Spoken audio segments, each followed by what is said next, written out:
The Lasernut is back in the shop after its first pack of smashing around. I haven't even really cleaned the mud off of it yet.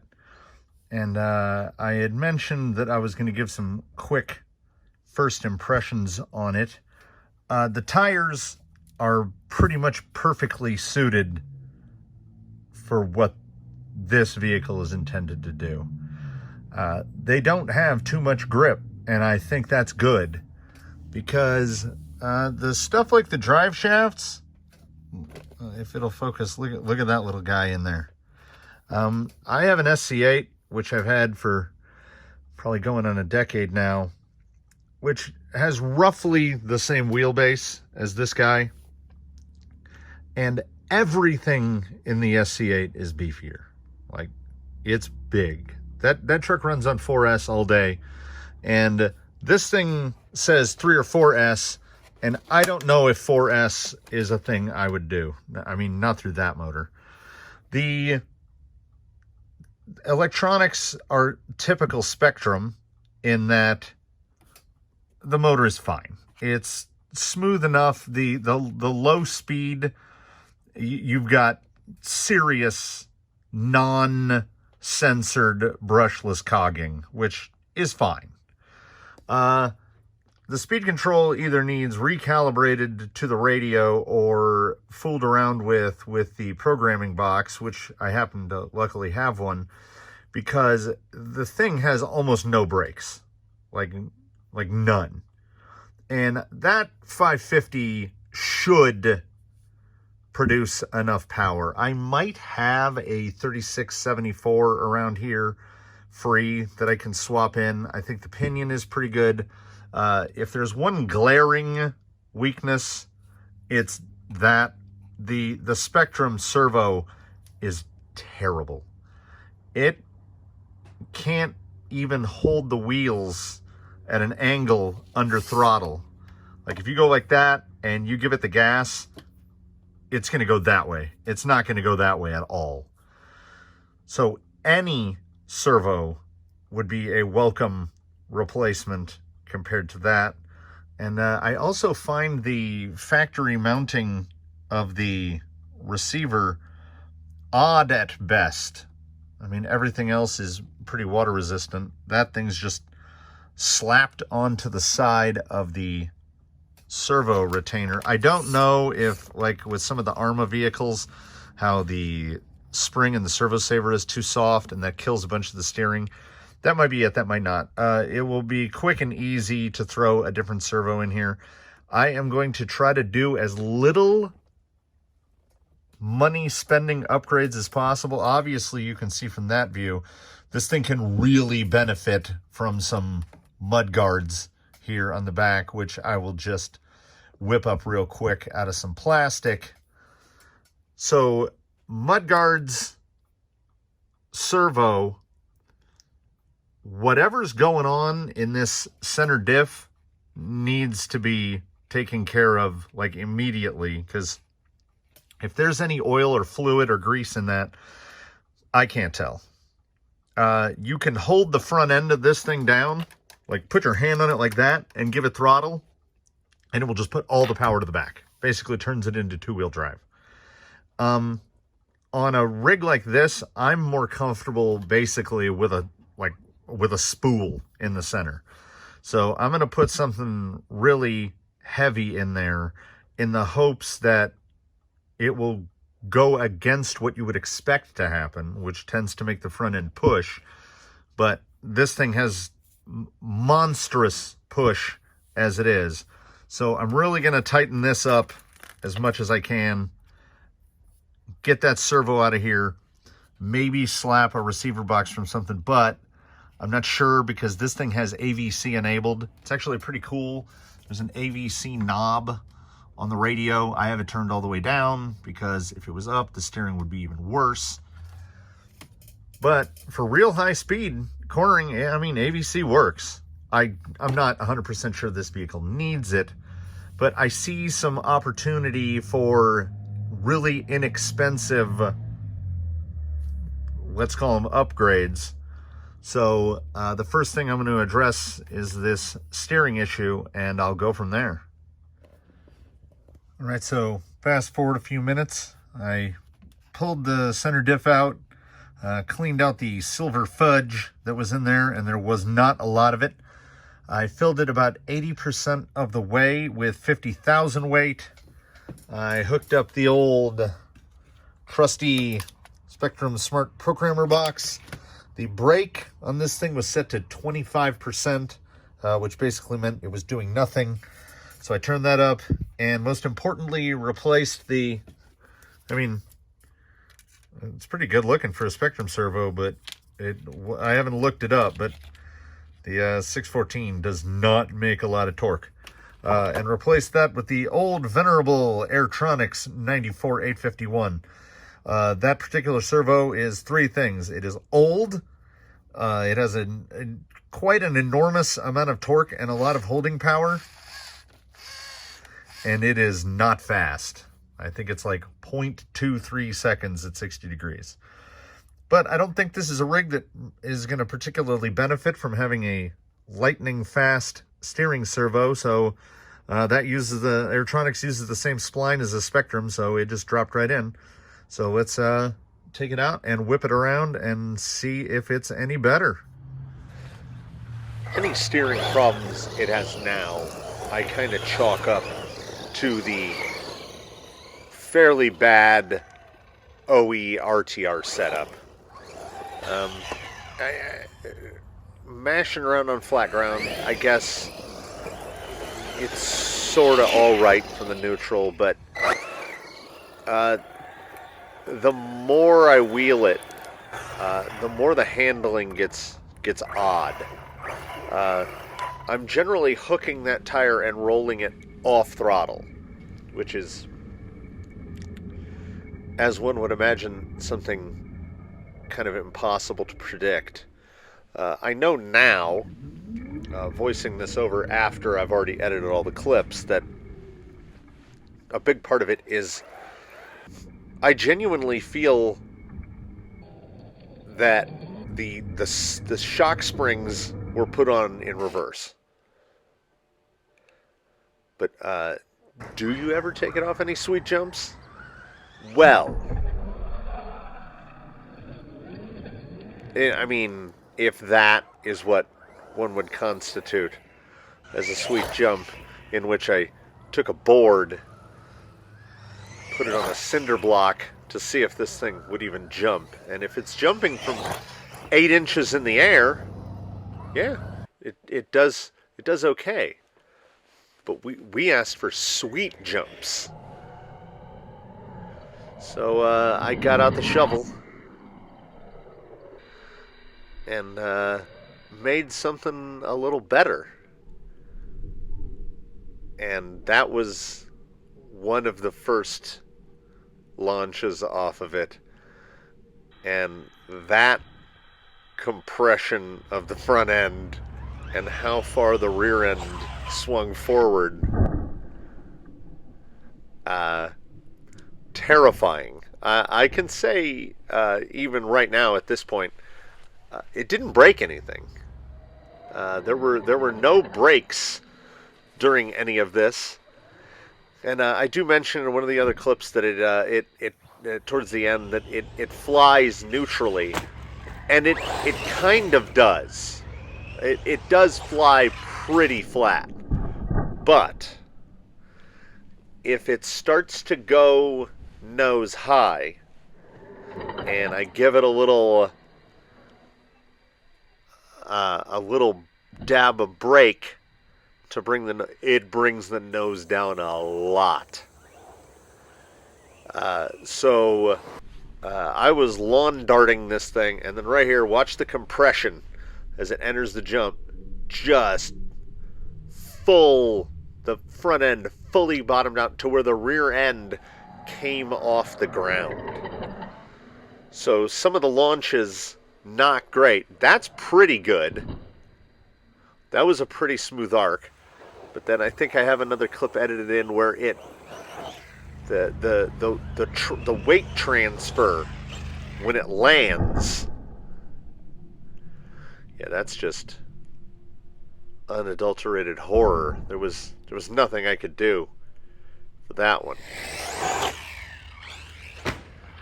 But I have there's the little nose pop on that landing. That's not too bad. That's just a good old slapper. That was a bit of a lawn dart. Had a lot of lawn darts. You can kind of start to see the divots building up in one spot. Yeah, see right there? Not enough spring to soak it up, and then not enough damping. I think the damping is correct for the springs, but I don't think it has enough spring if your intention is to huck this thing. I understand that it's an Ultra 4, so it's not really for hucking, but it definitely needs more spring. Just general purpose. I'm going to hand it off to the other guy. I have a lot more to say. I might tack a little more on at the end. Let's see how this thing times out. All right, let's get into the after action report following that. Front end's a little stiff now. See if I can get a motor temp here. It's in Celsius. It doesn't help me.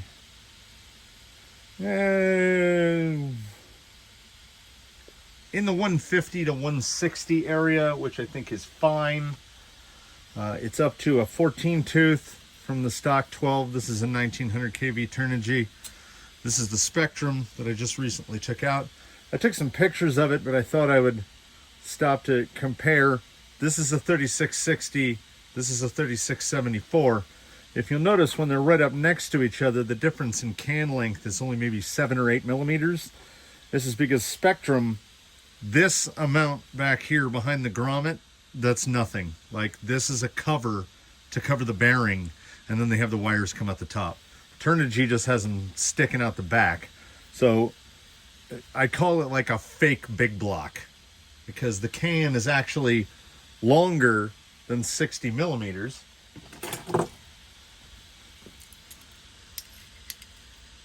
The can is 68 millimeters long. So there's 8 millimeters of nothing in there. What I noticed almost immediately, and I believe it'll be visible in the footage, the older footage, is this is not a smooth motor. Like, not just its startup, but like its mid-band torque is not smooth. I had always thought that it was the speed control, but I popped that Turnigy on there and it was much different. The suspension is not super happy about what just happened today, and let me get this thing quieted down. And in the front end, I don't know what this is about, but if I can keep it in frame here, the front end is now like that. I mean, look at that. And it appears to be the rod ends and balls in the steering links. Like, it's towed out quite significantly, and I can move it, and nothing else in the steering moves except the steering links themselves. The servo saver doesn't move, servo arm doesn't move. So the front end is basically blown out from 3 packs through it, 3 of those 6,000 packs. It doesn't bode remarkably well, but I think I have suitable rod ends and studs for these, so I can try swapping those out. The front suspension, when you press on it, feels very stiff, but as you saw from the lawn darting, it's really not. The front collapses, and the rear is far too soft. Far too soft. Even with preload dialed way down, it won't be enough to hold the, because she's a slapper. But I'm sure I mentioned flies pretty neutrally. I'm overall happy with its jumping performance in stock configuration, but I've got that chassis polished down a good bit from half a pack of jumping. This spot right here, thankfully that kick up is kicked up and has got a good bevel to it, because that's where this thing lands. It hits right there. And if it doesn't, you get the full chassis slap. Usually you'll see scratches like back here or back here. The scratches start up here. I mean, when this thing hits the ground, it really hits the ground. The spare tire is better than any wing, because it's smushy. It's like having a suspension wing. So no matter what, that guy will stay on, because I don't know how many times it's saved it out there. I have to say, it's pretty durable, but the suspension and front end blowing out that fast is a little, I would say it's concerning, but it's an RTR. So before she goes out again, I will have to rebuild these shocks or swap them. I think I've got some 8s that aren't attached to anything right now. I could throw some Losi 8s on here, some big bores, for which I have every spring rate known to man. And I will have to definitely do something about Blue Motor Wire, who popped out several times. That's not exactly a new pin. But other than that, I think it did great. And I still think it's a quality buy, even though I've already replaced the servo. It's not 100% necessary to replace that motor. I just think that it's a lot smoother and torquier with it. And I will also say that the speed control is good. The controllability is fine. Most of the cogging is due to the Spectrum motor. But for some reason, man, does it make motors run hot. Because 150, 160 on that amount of gear on a 14-tooth pinion is surprisingly hot. Like, I'm surprised at how hot that motor got. I should probably dig through. I definitely have some 36 millimeter fan mounts and get at least one fan on there, because that I like to kind of stay in the 140s generally. I still like the low-speed servo, which I probably mentioned in the older footage. This one's probably a nightmare to edit and splice everything together. We'll see what the voiceover guy did with it. And I'll be doing at least one more video entry on the Lasernut, as I think I kind of want to use it for what it's not expressly built for. I like to jump things high in the air. I've done it before. I'm just happy to know that after all this time of rock crawling, I can still remember how to build a jump. I knocked that out this morning right before I filmed this segment, and I think it was pretty great. It was hucking the Lasernut out. I think the shortest marks were at about 22, between 22 and 23 feet from the lip. And the furthest I saw one marked was 28. So 28 feet onto the flat is going to explain a little bit of the front endy bendy.